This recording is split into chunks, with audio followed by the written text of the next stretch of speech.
Di antara 12 kelompok Bapak Ibu, 12 kelompok urutan 12 kategori orang-orang yang berhak memandikan jenazah seorang laki-laki. Yang pertama ayah, yang kedua kakek, yang ketiga anak laki-laki. Anak laki-laki itu milik ibunya. Anak laki-laki itu milik ibunya. Selama-lamanya adalah milik ibunya. Banyak para istri Pak yang nggak setuju Pak dengan hadits ini Pak kalau ditanya. Anak perempuan yang tak melayat ke rumah ayahnya, yang tak menjenguk ayahnya ketika sakit, tak menjenguk ayahnya ketika sakaratul maut, tak ikut penyelenggaraan pemandian pengkafanan jenazah si ayah dikarenakan anak perempuan beralasan dia belum mendapatkan izin suaminya yang ketika itu suaminya masih berada di medan perang. Saking taatnya anak perempuan itu kepada suaminya, ayahnya dimasukkan ke dalam surga. Hadis palsu yang dipopulerkan oleh banyak ustadz dan dai. Anak perempuan itu kalau sudah menikah, anak perempuan itu kalau sudah kawin, ya dia menjadi milik suaminya, taatnya untuk suami, baktinya untuk suami, tak perlu lagi taat kepada ayahnya, tak perlu lagi berbakti kepada ayahnya, tak perlu lagi untuk berbakti kepada ayahnya, tak taat lagi kepada ayahnya. Ini kaji sosek mod ini Pak. Jadi Bapak Ibu sekali lagi kami tegaskan, yang pindah pada hari pernikahan itu bukan kepemilikan. Yang pindah pada hari itu tanggung jawab.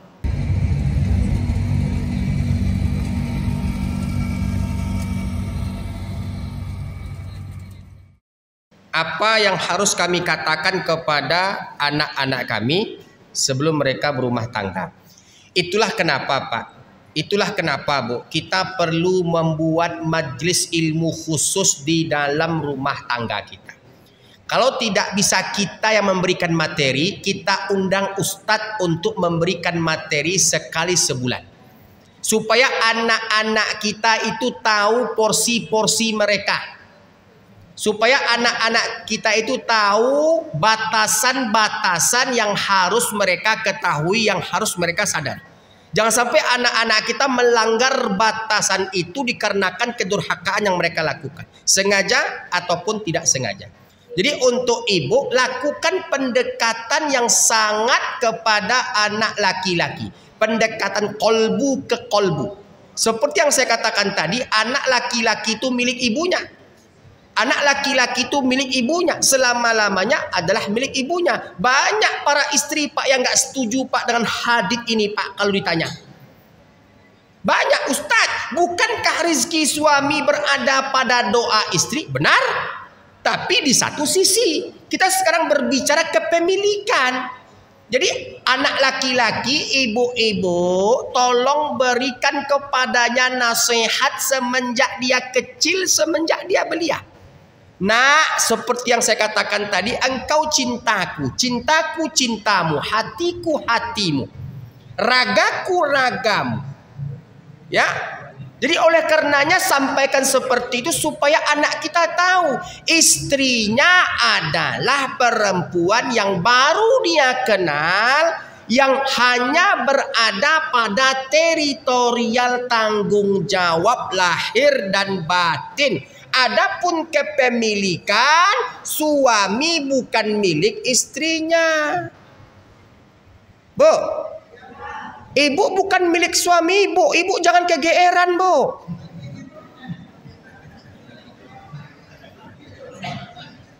Bapak juga begitu Pak. Bapak bukan milik ibu. Bapak jangan kepedean. Sekarang saya tanya kepada ibu, Bu, mantan suami ada nggak Bu? Pak, mantan istri ada nggak Pak? Bu, mantan ayah ada Bu? Pak, mantan ibu ada Pak? Jadi Bapak Ibu sekali lagi kami tegaskan, yang pindah pada hari pernikahan itu bukan kepemilikan. Yang pindah pada hari itu tanggung jawab. Jadi anak perempuan tuh Bapak Ibu tetap milik ayahnya. Saya ada Pak, nanti saya kirim ke Mas Didi, saya kirim kepada Pak Billy. Saya ada mentahrid sebuah hadits palsu Pak, tentang anak perempuan yang tak melayat ke rumah ayahnya, yang tak menjenguk ayahnya ketika sakit, tak menjenguk ayahnya ketika sakaratul maut, tak ikut penyelenggaraan pemandian pengkafanan jenazah si ayah dikarenakan anak perempuan beralasan dia belum mendapatkan izin suaminya yang ketika itu suaminya masih berada di medan perang. Saking taatnya anak perempuan itu kepada suaminya, ayahnya dimasukkan ke dalam surga. Hadis palsu yang dipopulerkan oleh banyak ustadz dan dai. Akhirnya Bapak Ibu, setelah kami takhrid, Bapak Ibu kami takhrid, kami gali, kami teliti, maka ada beberapa kesimpulan untuk Bapak yang bertanya yang harus kita ambil pada malam hari ini. Ya Pak ya, kalau Bapak mau nanti saya kirim ke Bapak tulisannya. Ya, pertama, kesimpulan pertama yang harus kita ketahui ya, bahwasanya anak perempuan adalah milik ayahnya sampai ayahnya wafat. Ini kesimpulan pertama Pak. Kesimpulan kedua, anggapan kita selama ini ya, anggapan kita selama ini bahwasanya ketika menikah, ketika ijab dan qabul terjadi, ya ketika itu seorang istri menjadi milik suaminya adalah merupakan sebuah kekeliruan yang sangat besar. Ketahuilah sungguhnya yang pindah pada hari pengucapan ijab dan qabul pada hari pernikahan itu adalah tanggung jawab, bukan kepemilikan. Jadi ketika seorang ayah menikahkan anak kandungnya dengan seorang laki-laki, wahai fulan, iya Pak, aku nikahkan engkau dengan putri kandungku Fulanah binti Fulan dengan mahar yang disebutkan dibayar tunai. Aku terima nikah dan kawinnya Fulanah binti Fulan dengan mahar yang disebutkan dibayar tunai. Yang pindah pada hari itu Bapak Ibu adalah tanggung jawab yang sebelumnya anak perempuan itu berada di dalam tanggung jawab ayah kandungnya, sandang pangan papannya. Nah setelah itu pindah kepada suaminya. Adapun kepemilikan tidak bisa berpindah kepada suami pada hari itu. Anak perempuan tetap milik ayahnya, selama-lamanya milik ayahnya sampai ayahnya wafat. Paham Pak? Kesimpulan ketiga yang harus kita pahami adalah suami tidak punya hak untuk melarang istrinya untuk berbakti kepada ayah kandungnya setelah menikahnya. Bapak nggak punya hak melarang ibu Pak. Mau dia bermesraan dengan ayah kandungnya, berkomunikasi, menjalin hubungan silaturahmi, Bapak tidak punya hak. Ketika Bapak larang, Bapak terancam gugatan perceraian yang dilayangkan istri untuk suaminya dalam pengadilan agama, dikarenakan itu merupakan sebuah delik kasus khusus yang mana ketika seorang suami merusak, mengadu domba, memperburuk keadaan hubungan muamalah antara istri dengan ayah kandungnya, maka Bapak terancam pidana penjara dalam kompilasi hukum Islam, dan Bapak juga terancam mendapatkan gugatan cerai daripada ibu. Paham Pak? Dapat dipahami? Dan berikutnya adalah kita, wahai ibu-ibu, anak perempuan, kita tidak boleh merupakan, kita tidak boleh, bahkan haram hukumnya, kita melupakan peran seorang ayah dalam apa? Kehidupan kita. Jadi ketika kita menikah, kita dinikahkan oleh ayah kita kepada suami kita yang pindah tanggung jawab, bukan kepemilikan. Jangan sesekali kau lupakan peran mereka, peran para ayah ketika menafkahi engkau, membesarkan engkau, memberikan kasih sayang dan cinta kepada engkau, yang sehingganya hal yang demikian untuk menjadi acuan bagi engkau wahai anak perempuan, agar engkau tak boleh melupakan ayahmu sepanjang masa. Intinya apa? Engkau adalah milik ayahmu dan engkau senantiasa berada pada pangkuan mereka. Faham Bu? Faham Bu? Bahkan Pak Al-Imam Ibnu Qudamah dalam kitab Al-Mughni jilid 2 mengatakan bahwasanya seorang anak perempuan, seorang istri memberikan uang kepada ayah kandungnya, memberikan uang kepada ibu kandungnya, memberikan uang kepada abang kandungnya. Uang itu uang dia, pendapatan dia, gaji dia, pencarian dia. Tidak ada campur tangan harta suami di situ. Uang itu uang dia, Pak, mutlak milik dia. Tidak ada campur tangan uang suami di situ. Uang itu diberikannya kepada ayahnya tanpa sepengetahuan bapak. Itu tidak bisa dikatakan sebagai sebuah pelanggaran di dalam syariat Islam. Hanya masuk kepada bab adab saja. Kalau bisa beritahu suamimu. Tapi nggak berdosa, Pak, ketika ibu memberikan ayahnya belanja tanpa sepengetahuan bapak. Itu bukan dosa dan itu bukan sebuah pelanggaran.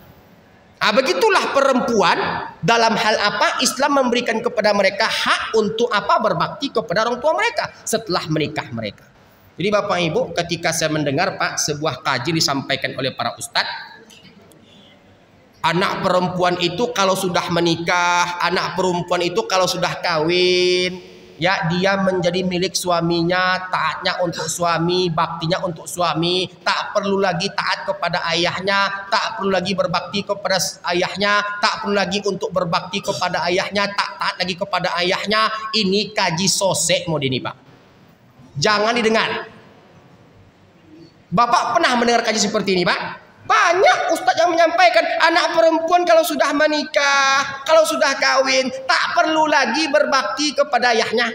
Karena dia sudah menjadi milik suaminya. Cukup taat kepada suami, cukup berbakti kepada suami, tak perlu lagi berbakti kepada ayah. Kaji sesat. Kaji sesat. Kaji yang melupakan peran seorang ayah dalam rumah tangganya. Haram hukumnya, Bapak Ibu. Haram hukumnya. Jadi oleh karena itu ayah punya hak, ibu punya hak, suami punya hak, istri punya hak, anak-anak pun juga punya hak. Habis waktu kita, Pak. Subhanallah. Saya sedang semangat-semangatnya nih, Pak.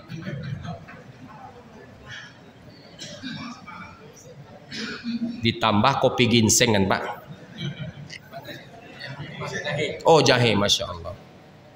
Baik Bapak Ibu, saya minta waktu sedikit boleh? Berikutnya kita berbicara anak laki-laki Bapak Ibu dalam konteks yang berbeda.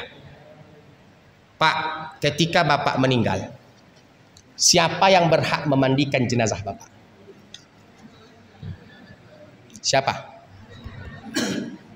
Ada 12 urutan kelompok yang harus diutamakan dalam memandikan jenazah kita. Nggak boleh sembarang-sembarang. Diutamakan, diprioritaskan untuk memandikan jenazah kita. Bu, ketika ibu meninggal, siapa yang berhak memandikan jenazah ibu? Ada 4 kelompok. Di antara 12 kelompok Bapak Ibu, 12 kelompok urutan 12 kategori orang-orang yang berhak memandikan jenazah seorang laki-laki. Yang pertama ayah, yang kedua kakek, yang ketiga anak laki-laki. Bahkan bapak meninggal dunia, ya, antara istri bapak dengan anak laki-laki bapak lebih berhak memandikan jenazah bapak ketimbang istri bapak. Bayangkan tuh, Pak. Kalau kita berbicara konsep tanggung jawab anak laki-laki, semua mereka pegang, Bu. Semua mereka pegang. Sampai memandikan jenazah, mereka wajib dan harus bisa pandai untuk memandikan jenazah ayah kandungnya. Kenapa? Mereka yang paling diutamakan setelah ayah ataupun kakek. Contohnya, bapak meninggal dunia, bapak punya ayah, atau ayah bapak punya ayah lagi. Kan begitu, Pak. Setelah ayah kandung bapak, setelah kakek bapak, kalau kedua-duanya tidak ada, orang yang paling berhak setelah itu memandikan jenazah bapak adalah anak laki-laki kandung bapak. Itulah kenapa Islam itu memuliakan anak laki-laki dengan memberikan bagian cukup besar kepada mereka dalam hal pembagian harta warisan. Ustadz, kami mendengar Ustadz, ada sebuah suku di Sumatera Barat, kalau mereka itu Ustadz pembagian harta warisan jatuh ke anak perempuan yang paling besar Ustadz. Itu bagaimana Ustadz? Itu panjang kajinya tuh, Pak. Panjang kajinya tuh, Bu. Kok kita kaji pada malam hari, kok Bapak Ibu beko kita akan menyinggung pusako tinggi, pusako rendah. Sampai kita kepada kaji alua samu diturui limbago samu dituang. Sampai kita mengaji lapau surau rantau kabau. Sampai kita mengaji elok nagari dek panghulu, elok tapian dek dan mudo, elok masjid dek tuangku, elok rumah dek budo kanduang. Sampai buku kita mengaji adek basandi syarak sandi kitabullah. Syarak mangato adek memakai panjang Pak. Ndak sudah kaji kita malam hari kodo Pak. Sama seperti itu Pak. Kalau kita kaji lagi Bapak Ibu yang dimuliakan Allah, ada pula Pak di Sumatera Barat kita sebut Bapak Ibu jambak jo jambak indak buliah beradu. Iya Pak. Dalam Islam bagaimana Islam menyikapinya Pak?